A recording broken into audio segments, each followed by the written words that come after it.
I'm just finishing my morning prayers out here before Karen and I head off to West Palm Beach for the Lord's Place homelessness breakfast. And the reading for this morning that I read was that story from Mark that we're all so familiar with, where the disciples are in the boat, a big storm arises, Jesus is sleeping on a cushion, and they're so afraid that they're going to capsize in this windstorm. And Jesus awakens, finally says to the disciples, "Why are you afraid?"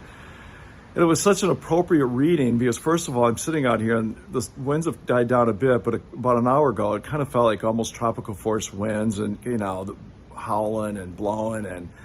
And then I think about my life and I think about your lives, and I look at the papers and read the news and see what's going on in the world, and it just feels like we're all kind of in a windstorm, a storm, and it's so easy in the midst of those storms to completely forget that there's someone with us in our lives, in our boats, if you want to be so literal, and it is Jesus who is here to calm our storms, to scare away our fears so that we can behave and act and think with rationality and clear discernment and clarity about how to respond to so many situations that we have no control over.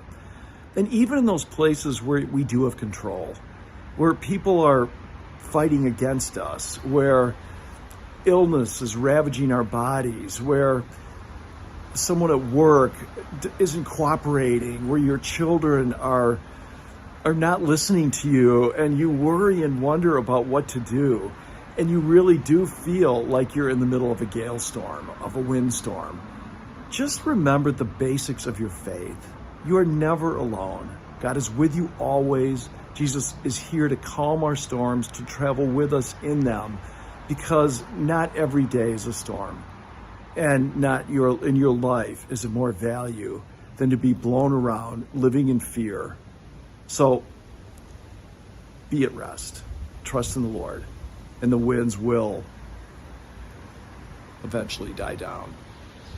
See you Sunday.